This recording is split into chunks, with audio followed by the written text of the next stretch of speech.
An ex-soldier working overtime finds a wallet with a photo that reveals a shocking past. That was the thought racing through Michael Connor's mind as he stared at the worn leather billfold trembling between his calloused fingers.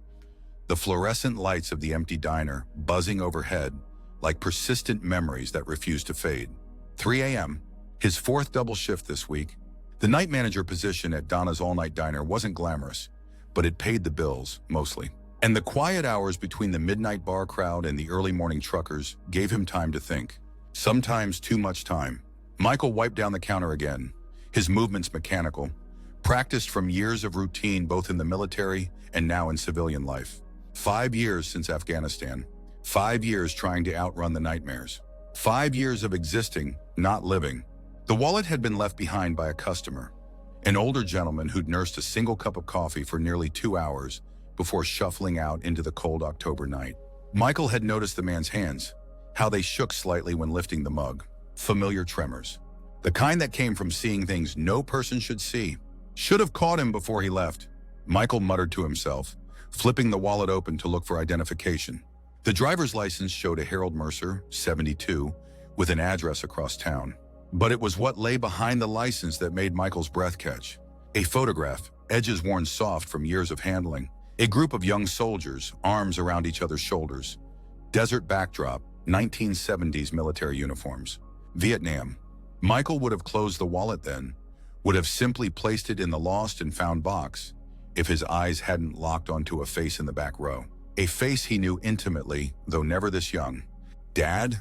The word escaped his lips in a hoarse whisper, fogging briefly in the cool air of the diner. Michael's hands began to tremble more violently now. Not from the old familiar anxiety, but from something new, something raw. His father, James Connors, had never spoken about Vietnam, had taken whatever happened there to his grave 3 years ago. Heart attack, the doctor said. But Michael knew better. His father had died from the weight of carrying too much, for too long, alone. Order up! The sharp bark of the cook's voice startled Michael out of his reverie. No order, of course, just Hector's way of checking if Michael was still awake. Very funny, Michael called back, tucking the wallet into his apron pocket. He'd look at it more closely later. For now, there were ketchup bottles to refill and salt shakers to top off. But the photograph burned against his hip like a hot coal all through the remainder of his shift. His father, so young, barely older than Michael had been on his first deployment, smiling with his arm thrown around another soldier's shoulders, a version of James Connors that Michael had never known. When his replacement arrived at 6 a.m., Michael clocked out with mechanical precision, the same way he did everything these days. One foot in front of the other. Survive today to fight tomorrow. Except there were no more battles to fight, just empty apartments and midnight shifts and the occasional panic attack when a car backfired. The morning air bit at his skin as he stepped outside, the first hints of dawn creeping over the horizon. His apartment was 15 blocks away, a walk he usually made with his mind elsewhere, barely registering his surroundings. Today his fingers kept returning to the wallet in his pocket. Harold Mercer. The name meant nothing to him, but that photograph. Michael's apartment was a sparse affair. Functional furniture, bare walls, nothing that couldn't be packed in under 30 minutes if needed. Old habits, always be ready to move out. He sat heavily on his sofa, the springs creaking in protest, and pulled out the wallet. The photograph slid out easily, as if it had been removed and replaced countless times over the decades. Turning it over, Michael discovered faded handwriting. Delta Company, 1971. Never forget. Below that, in shakier script, added much later. Last one standing, me, Reynolds, Connors. Michael's throat tightened. Most of the young men in this photo were dead now, including his father. And this Harold Mercer apparently knew him, had served with him. Sleep pulled at Michael's eyes, but his mind raced. For years, he'd carried the weight of his own war experiences, while wondering about the ghosts that had haunted his father. Now suddenly, a door had cracked open to that past. He should return the wallet. That would be the right thing to do. Call the number on the license, arrange to drop it off. Simple. Instead, Michael found himself setting an alarm for noon and stretching out on his bed fully clothed, the wallet on his nightstand, the photograph held loosely in his fingers as exhaustion claimed him. The alarm blared, stirring Michael from dreams of desert heat and falling buildings. For a moment, disoriented between sleep and wakefulness, he wasn't sure which war he was remembering, his or his father's. The photograph was still in his hand, creased now where his fingers had gripped it during sleep. Michael stared at it in the harsh midday light streaming through his blinds. His father looked so unburdened. This was before whatever had turned him into the quiet, distant man who had raised Michael with firm discipline but little warmth. A shower and fresh clothes did little to clear Michael's mind. He kept returning to the same question. What had happened to these men after this photo was taken? What had happened to his father? The address on Harold Mercer's license led Michael to a modest bungalow in an older part of town. Small but well-maintained, with potted chrysanthemums flanking the front steps, their orange and yellow blooms bright against the weathered blue siding. Michael sat in his truck across the street, the engine off, the wallet heavy in his jacket pocket. He'd rehearsed what to say a dozen times on the drive over. Simple, straightforward. You left this at the diner last night. I'm returning it. Nothing about the photograph. Nothing about his father. Just return the wallet and leave. But as he finally approached the house, each step felt weighted with significance. The wooden porch steps creaked under his boots, the sound so similar to his father's porch that something caught in Michael's chest. He knocked 3 sharp raps, military precision.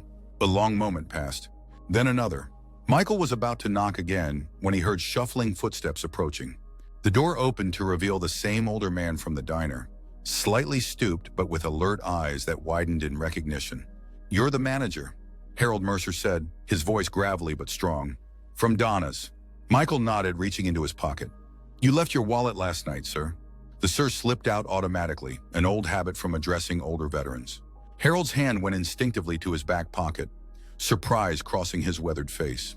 "Well, I'll be damned." Didn't even realize it was missing. He reached for the wallet, but Michael hesitated before releasing it. I had to open it to find your identification," Michael said, the words coming slower than he'd planned. "I saw the photograph." Harold's expression changed subtly, a wariness entering his eyes. "Did you now? My father is in it. James Connors." The silence that followed seemed to stretch between them like a physical thing. Harold studied Michael's face with new intensity, recognition slowly dawning. "You've got his eyes," Harold finally said. "And that same way of standing, like you're always at attention even when you're not." He stepped back from the doorway. "You'd better come in, son." The inside of Harold's home was modest but warm, filled with books and framed photographs. Unlike Michael's sterile apartment, this place told the story of a life fully lived. Family pictures covered one wall, children growing into adults, grandchildren appearing in later images. "Coffee?" Harold asked, already moving toward the kitchen. "Yes, sir."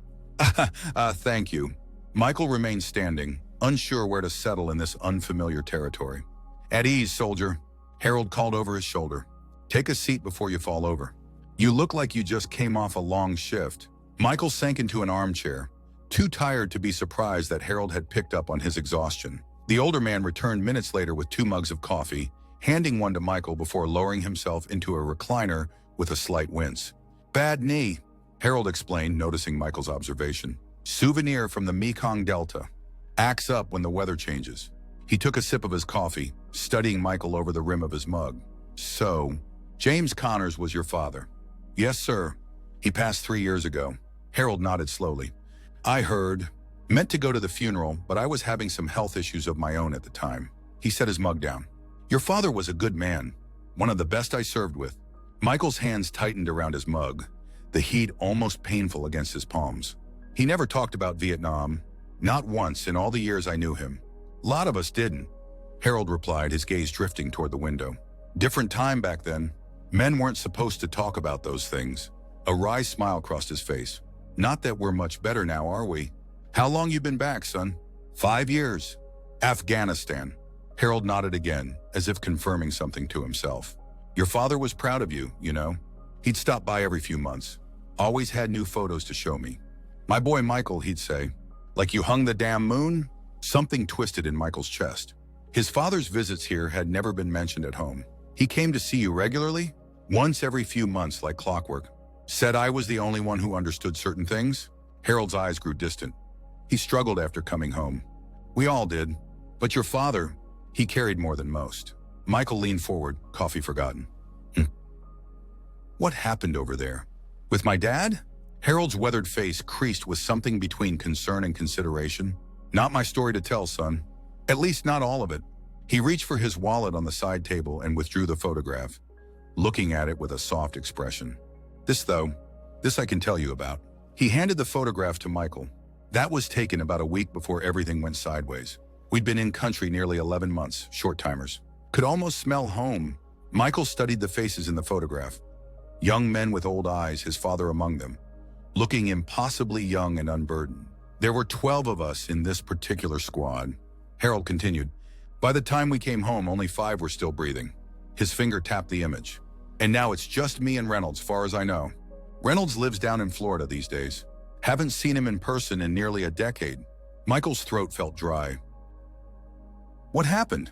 Harold's eyes met his, measuring. Ambush. Bad intelligence. We walked right into it. He took a long breath. Your father saved my life that day.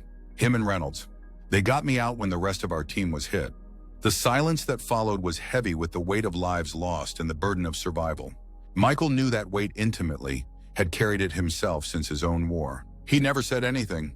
Michael finally managed. Not about the ambush. Not about saving you. No, he wouldn't have. Harold agreed. Your father believed in looking forward, not back. Said the past was a quicksand that would swallow you whole if you let it. He let out a soft, humorless chuckle. Ironic, since he was the one who kept that photograph all these years. I have my own copy. Michael's confusion must have shown on his face. We traded copies decades ago, Harold explained. Promised to remember for each other, so the burden wouldn't rest on just one set of shoulders. He paused. When's the last time you were at his house? Your father's place? I cleared it out after the funeral, Michael said. Sold it about 2 years ago. Harold nodded slowly. Did you go through everything? All his things? Most of it. Some boxes went into storage. Michael's brow furrowed. Why? There might be things you should see. Harold shifted in his seat, wincing again as his knee protested. Things he wanted you to have, but couldn't give you while he was alive. Michael's coffee had grown cold in his hands. Wow, what things? Letters. Maybe a journal or two. James was a writer. Did you know that? Not professionally, but he had a way with words. Harold's gaze grew distant again. After we came home, writing was how he processed things. Said it helped him put the ghost to rest, getting it all down on paper. The revelation struck Michael like a physical blow. His father, the taciturn construction foreman who communicated primarily in grunts and nods. A writer? It seemed impossible. I never saw him write anything more than a grocery list, Michael said. Harold's smile was sad. He wouldn't have let you see that side of him. James compartmentalized his life. Military precision. He tapped his temple. Everything in its place. The war stayed in one box, his family in another. Never the twain shall meet. That was his philosophy. Michael understood that philosophy all too well. Wasn't he living the same way? His nightmares stayed in the darkness of his apartment. His smiles, few as they were, belonged to the diner, to customers who needed to see a friendly face. Separate boxes, separate lives. I have some of his things in storage, Michael admitted. Never went through all of it. The task had been too painful, too final. Harold leaned forward, his eyes intent. Find those boxes, son. There are answers there that you need. He paused, considering his next words carefully. And that your father needed you to have, even if he couldn't say it while he was alive. Michael nodded slowly, the photograph still in his hands. Thank you for the coffee, sir. And for telling me about this. He made to stand, to leave with the new weight of undiscovered histories pressing on his shoulders. Wait. Harold rose with some difficulty. Let me get something for you. The older man disappeared into another room, returning moments later with a small wooden box. Your father left this with me about a month before he passed. Said if anything ever happened to him, I should give it to you when the time was right. He placed the box in Michael's hands. I think he knew his heart was giving out. Man had intuition like that. The box was heavier than it looked. Polished oak with a simple brass latch. Michael's fingers trembled slightly as they hovered over it. Not here, Harold said gently. Take it home. Take your time with it. He placed a weathered hand on Michael's shoulder. And come back when you're ready to talk more. I'm not going anywhere. Outside, the afternoon had grown overcast, the earlier sunshine giving way to heavy clouds that mirrored Michael's turbulent thoughts. The wooden box sat on the passenger seat of his truck, an unopened letter from the past. As he started the engine, Michael caught sight of his reflection in the rearview mirror. His father's eyes looked back at him, the same eyes Harold had recognized. For the first time in years, Michael wondered what else of his father he carried within him, unseen and unacknowledged. The storage unit smelled of dust and forgotten things. Michael hadn't been here in over a year, paying the monthly fee automatically, avoiding the physical reminders of what he'd lost. 4 large boxes labeled Dad's Office were stacked against the back wall. Michael had packed them himself in the numb days following the funeral, unable to sort through the contents but unwilling to discard them. Now he loaded them into his truck one by one, their weight a physical manifestation of the unexamined past he'd been carrying. His apartment felt smaller with the boxes piled in the living room. Michael stood before them, uncertain where to begin. The wooden box from Harold sat on his coffee table, still unopened. One mystery at a time. He started with the first cardboard box, peeling back the tape that had sealed it for 3 years. Inside were the expected items: office supplies, reference books, a framed certificate of completion from a construction management course. Normal things, familiar things. The second box held more personal items. Photo albums Michael had glanced through during the initial packing, but had been too raw to fully examine. He set these aside for later. It was in the third box that Michael found the first surprise. Beneath a stack of old tax returns and insurance documents lay a leather-bound journal, its cover worn smooth from handling. And beneath that, another. And another. 6 journals in total, each labeled with a year range. Michael's hands shook as he lifted the earliest one, marked 1971 to 1973, the years immediately following Vietnam. The journal fell open to a page covered in his father's handwriting, more elegant than Michael had expected, the script flowing across the page with a confidence at odds with the man who had raised him. May 15th, 1972. The dreams came again last night, always the same. The ambush, the screaming, Hamilton calling for his mother as he bled out, Reynolds dragging Mercer through the mud while I provided covering fire, the helicopter finally arriving. Too late for most of us. Dr. Sullivan says writing it down will help. I don't see how. The dreams don't care what I do during the day. They come regardless. Sarah noticed the sweat-soaked sheets again this morning, said nothing, just stripped the bed and remade it while I showered. I don't deserve her kindness. Don't deserve any kindness after what happened. Started the construction job today. The foreman is a vet too, Korea.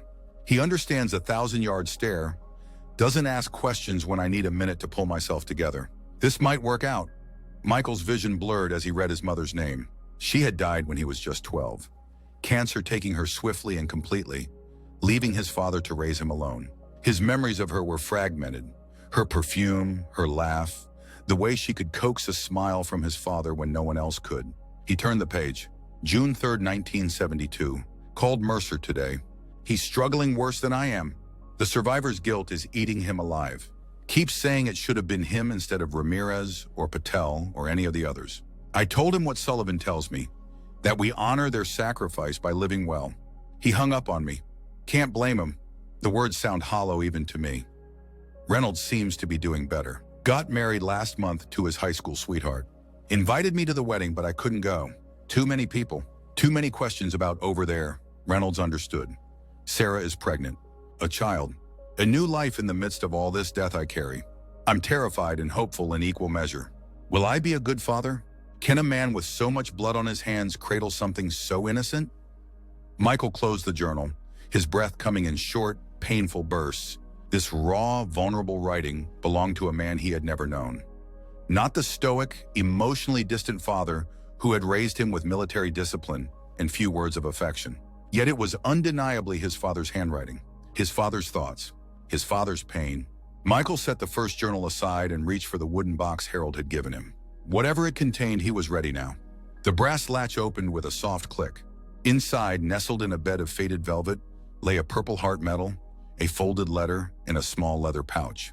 Michael lifted the medal first, turning it over in his palm. His father had never mentioned being wounded.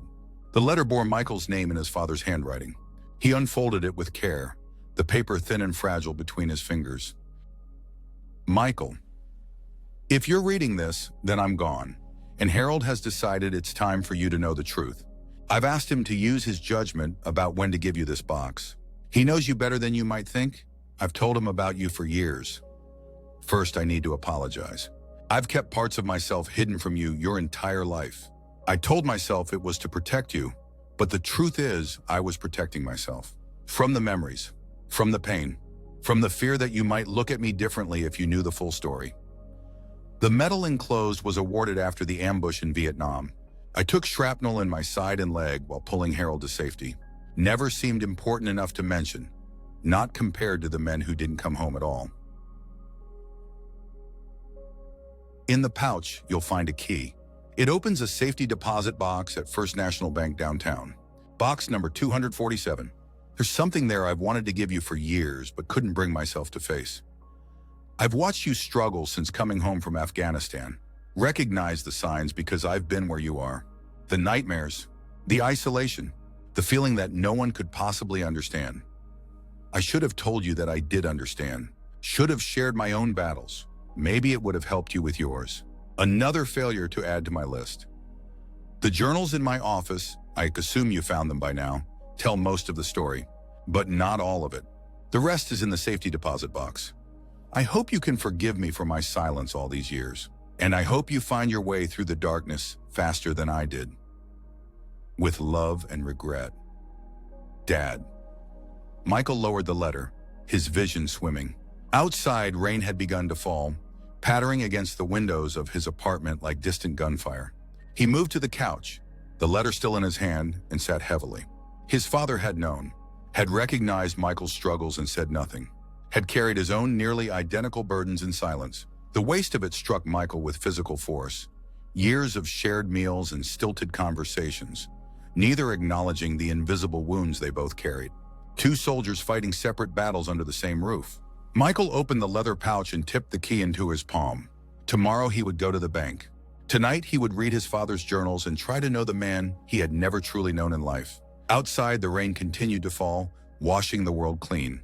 First National Bank stood like a monument to stability, all marble columns and brass fixtures, unchanged since Michael's childhood. The safety deposit box key felt impossibly small in his hand as he approached the teller. "I'd like to access box number 247, he said, his voice steadier than he expected. "It belonged to my father, James Connors." The process was simpler than he anticipated. His name was on the account as an authorized user. His father had planned for this moment, perhaps years ago. A bank employee led him to a private room after retrieving the box, a slim metal rectangle that seemed too small to contain life-changing revelations. "Take as much time as you need, sir," the woman said, closing the door softly behind her. Michael sat staring at the box for several long moments before inserting the key and lifting the lid. Inside lay a single manila envelope, his name written across it in his father's hand, and a small velvet jewelry box. The envelope contained photographs, dozens of them, spanning decades. Michael as a baby, cradled in his father's arms. Michael's first day of school, high school graduation, his military commissioning ceremony. But these weren't just duplicates of family photos Michael had seen before. These were different. In every one of these images, his father was looking at him with an expression of such naked pride and love that Michael's chest constricted painfully. Why had he never seen this look? Had his father hidden it from him, or had Michael simply failed to notice? Beneath the photographs lay newspaper clippings, articles about Michael's unit in Afghanistan, his promotions, even a small mention of an award he'd received for bravery under fire. His father had been tracking his military career, collecting these mentions like treasures. The final item in the envelope was a letter, dated just 2 weeks before his father's death. "Michael, I'm not sure if I'll ever have the courage to say these things to your face, so I'm writing them down instead. I am so proud of the man you've become. So proud it sometimes feels like my heart can't contain it all. I see your struggle since coming home, the same struggle I've faced, and I want to help, but I don't know how to bridge the distance between us, a distance I created and maintained for too many years. When you were born, I made a promise to myself that I would protect you from the darkness I carried. I thought that meant keeping my experiences separate from your life. I was wrong. By hiding my vulnerabilities, I only taught you to hide yours. The jewelry box contains your grandfather's watch. He gave it to me before I deployed to Vietnam. Told me to come back alive to return it to him. I did. Now I'm giving it to you, not as a burden of family legacy, but as a reminder that time keeps moving forward, even when we feel stuck in our darkest moments. If you're reading this, it means I finally found the courage to show you who I really am, or I've passed on and left this task to Harold. Either way, know this. Every silent moment, every missed opportunity to connect, every time I failed to say what was in my heart, none of it was because I didn't love you enough. It was because I didn't know how to love you the way you deserved. Your father, James. Michael's hands trembled as he opened the small velvet box. The watch inside was elegant in its simplicity. A classic timepiece with a leather band worn soft with age. It was still ticking, as if his father had wound it regularly, keeping it ready for this moment. Something broke open inside Michael then. A dam he'd constructed years ago to hold back emotions too powerful to face. Alone in the sterile bank room, surrounded by the evidence of his father's silent love, Michael Connors wept for the first time since Afghanistan. The diner's night shift felt different now. Michael moved through his duties with the same efficiency, but with a new awareness of the people around him. The elderly woman nursing a cup of tea at 2 a.m. What was her story? The young man with haunted eyes hunched over coffee and textbooks. What battles was he fighting? 2 weeks had passed since he'd opened the safety deposit box. 2 weeks of reading his father's journals each night, getting to know the man behind the stoic facade. 2 weeks of wearing his grandfather's watch, feeling its steady rhythm against his wrist like a second heartbeat. He'd visited Harold Mercer 3 times, listening to stories about his father as a young man, his humor, his loyalty, his struggles after coming home. With each visit, the image of his father grew more complex, more human. "Order up!" Hector's voice pulled Michael from his thoughts. He collected the plates, a late dinner for a truck driver passing through town, and delivered them with a genuine smile. "Refill on that coffee, sir?" "Thanks, man." The driver nodded appreciatively. "Long night ahead." "I hear that," Michael replied, filling the mug. His eye caught on the driver's forearm, a military tattoo partially visible beneath his rolled sleeve. "Marines?" The man glanced up, a flicker of recognition passing between them. "2 tours in Iraq." "You?" "Army." "Afghanistan." A moment of silent understanding passed between them. The unspoken fellowship of those who had seen the worst of humanity and still chose to believe in its best. "Welcome home," Michael said quietly, the words he had never properly heard himself. The trucker's eyes softened. "You too, brother." "You too." As Michael moved back behind the counter, he felt a weight shift inside him, not disappearing entirely, but redistributing itself into something he could carry more easily. His father's journals had shown him that healing wasn't about erasing the past, but about integrating it into a life moving forward. James Connors had eventually found his way, building a life, raising a son, loving in his own imperfect way, not despite his scars, but with them. The diner door jingled, and Harold Mercer stepped in, leaning on a cane but moving with purpose. Michael checked his watch, his grandfather's watch, and raised an eyebrow. "Nearly midnight. Kinda late for coffee, isn't it?" Michael asked as Harold settled at the counter. "Sleep's overrated at my age," Harold replied with a wink. He slid an envelope across the counter. "Besides, I wanted to give you this in person." Michael wiped his hands on his apron before taking the envelope. "What's this?" "Reynolds called after I told him about you. He's coming up from Florida next month for a visit." Harold's eyes crinkled at the corners. "Thought we might have a proper reunion. The 3 of us, the last connections to Delta Company." Inside the envelope was a newer version of the old photograph. Reynolds and Harold standing together on a fishing dock, both older but unmistakable, with a space left deliberately between them. "We thought you might want to take your father's place in the new picture," Harold said softly. "Carry on the tradition." Michael stared at the empty space in the photograph, the place where his father should have been, the place now offered to him, not as a replacement, but as a continuation, a bridge between past and present. "I'd be honored," he said, his voice rough with emotion. Harold nodded, satisfied. "God, good man." He glanced around the quiet diner. "Now how about that coffee? And maybe you could take a break? Seems like you've been working overtime long enough." Michael smiled, a real smile that reached his eyes. "I think you're right about that." He poured 2 cups of coffee and came around to sit beside Harold. "Tell me more about my dad," he said, settling in. "Tell me something I don't know yet." As Harold began to speak, Michael felt something shift into place inside him, like the tumblers of a lock finally aligning, opening a door he'd thought forever sealed. Outside, the first light of dawn began to soften the horizon, washing the world in gentle gold. A new day, and for the first time in years, Michael Connors found himself looking forward to it.